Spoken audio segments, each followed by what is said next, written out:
Hello बच्चों, laws of motion से हमारा नेक्स्ट एग्जाम्पल क्वेश्चन है। Forces of 5√2 newton and 6√2 newton are acting on a body of mass 1000 kg at an angle to 60 degree to each other.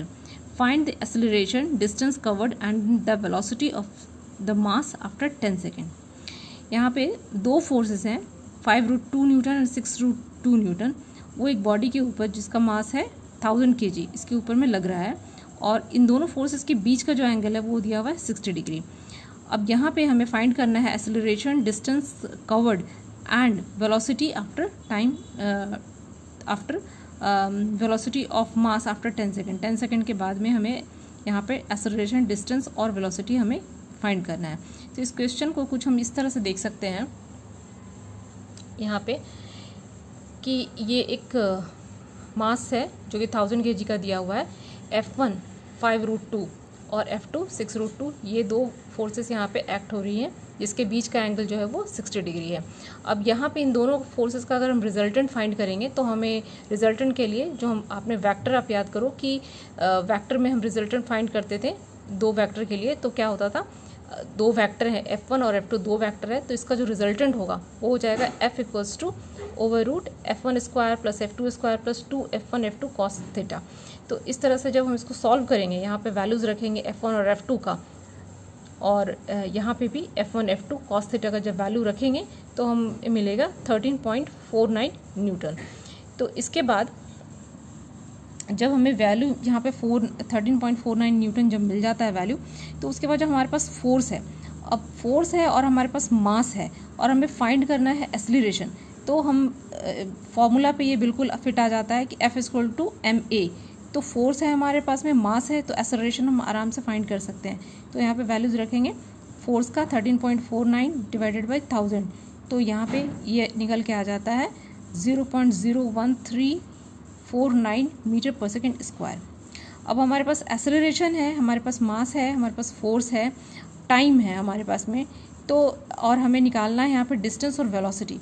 तो हम velocity निकाल सकते हैं। Velocity के लिए जो फाइनल वेलोसिटी है वो हो जाएगा, final velocity initial velocity plus acceleration multiplied by time. तो इनिशियल वेलोसिटी जो है वो तो 0 है और एक्सेलरेशन हमें पता है, ये फाइंड किया हमने, और t 10 सेकंड लेना है। तो जब वैल्यूज़ को हम रखेंगे तो हमें वेलोसिटी मिल जाएगा 0.1349 मीटर पर सेकेंड। इसके बाद हम फाइंड कर सकते हैं डिस्टेंस। अब हमारे पास में फाइनल वेलोसिटी है, एक्सेलरेशन है, टाइम है, तो हम s फाइंड कर सकते हैं। s क्या हो जाएगा, ut plus half at square.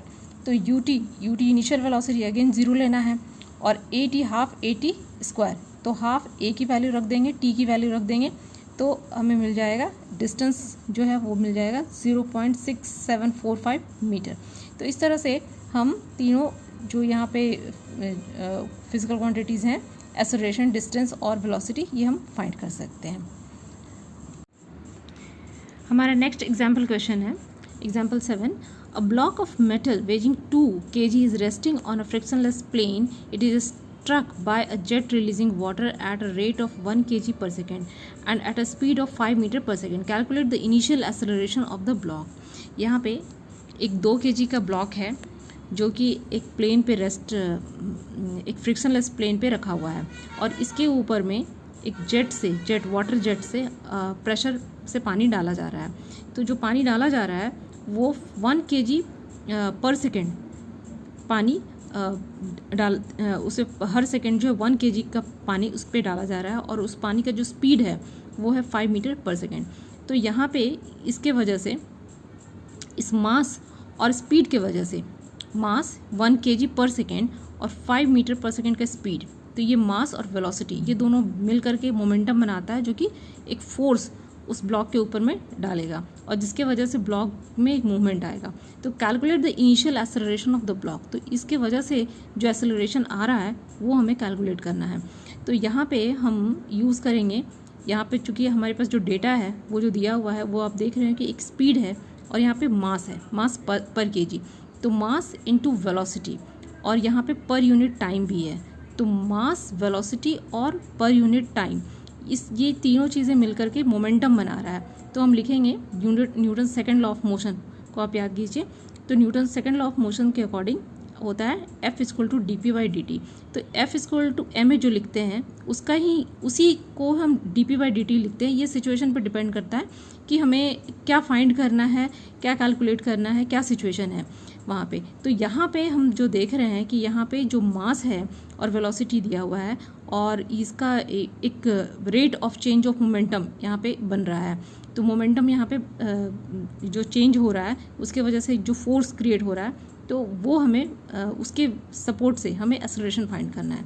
तो हम लिखेंगे F equal to D P by D T और D P by D T को हम लिखेंगे mass into velocity equals to v D M by D T. यहाँ v क्योंकि यहाँ पे 5 मीटर पर सेकेंड है तो इसको हम कांस्टेंट ले सकते हैं, और जो D M by D T है क्योंकि यहाँ पे kg पर सेकेंड दिया हुआ है, kg पर सेकेंड, तो D M by D T को यहाँ लिख लिया।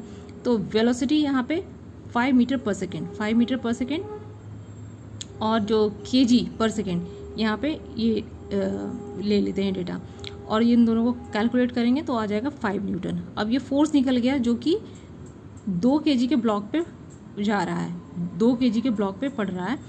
अब यहाँ पे मास ऑफ द ब्लॉक क्या है 2 kg और फोर्स हमारे पास में है, तो हम आराम से एक्सेलरेशन फाइंड कर सकते हैं। Acceleration equal to F by M that is 5/2 that is 2.5 metre पर सेकेंड स्क्वायर। तो इस तरह से हम एक्सेलरेशन फाइंड कर सकते हैं। हमारा नेक्स्ट क्वेश्चन है example 8। A body of mass m moves along x axis such that its position coordinate at any instant is x equals to 84 minus bt cube plus ct। तो यहाँ पे where a, b and c are constant, what is the force acting on the particle at any instant t। अब यहाँ पे x दिया हुआ है, x का एक इक्वेशन के फॉर्म में दिया हुआ है कि एक बॉडी है जिसका मास m है, moves along x axis such that it position coordinate at given instant. तो पोजीशन कोऑर्डिनेट इसका दिया हुआ है x equal to a/t4 minus bt³ plus ct। तो यहाँ पे इससे और ए बी सी जो है वो कांस्टेंट है, तो यहाँ हमें फाइंड करना है कि what is the force acting on the particle at time at any instant T. तो फोर्स हमें यहाँ पे फाइंड करना है। तो सबसे पहले इस क्वेश्चन में द पोजीशन कोऑर्डिनेट है वो लिख लेना है, पोजीशन कोऑर्डिनेट जो गिवन है वो लिख लिया। अब वेलोसिटी में पहले इसको कन्वर्ट करना है क्योंकि हमें फोर्स फाइंड करना है, तो फोर्स के लिए हमें मास चाहिए और एक्सेलरेशन चाहिए। तो जब पोजीशन कोऑर्डिनेट को एक बार टी के रिस्पेक्ट में जब हम डिफ्रेंशिएट करेंगे तो हमें वेलोसिटी मिलेगा।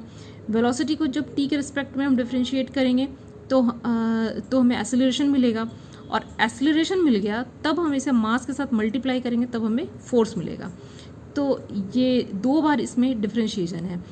तो सबसे पहले पोजीशन कोऑर्डिनेट को लिखना है, टी के रिस्पेक्ट में इसे डिफ्रेंशिएट करेंगे तो means velocity equal to dx by dt that is 4at³ minus 3bt² plus c। अब यहाँ पे डिफ्रेंशिएशन है, तो डिफ्रेंशिएशन अगर जिन्होंने नहीं किया है तो ये जो लाइन है उन्हें समझने में बहुत दिक्कत होगी। तो इसलिए डिफ्रेंशिएशन को याद रखना पड़ेगा, और अगर नहीं कंप्लीट है तो प्लीज़ वो चैप्टर को रेफ़र करना पड़ेगा। अब अगेन यहाँ पे वेलोसिटी को जब हम टी के रिस्पेक्ट में डिफ्रेंशिएट करेंगे तो हो जाएगा एक्सेलरेशन। तो D V by D T, acceleration equal to D V by D T. Again यहाँ पे जब टी के रिस्पेक्ट में डिफ्रेंशिएट करेंगे तो 4at² माइनस 6bt। तो ये हमारा एक्सेलरेशन आ गया, और फोर्स इक्वल टू, अब फोर्स निकालेंगे मास के साथ इसको मल्टीप्लाई करेंगे। तो मास जो है दिया हुआ है m, तो m के साथ मल्टीप्लाई ये हो जाएगा तो m 12at² माइनस 6bt। तो इस तरह से ये फोर्स का एक्सप्रेशन ये निकल गया। आई होप क्लियर होगा आपको। अभी के लिए थैंक यू।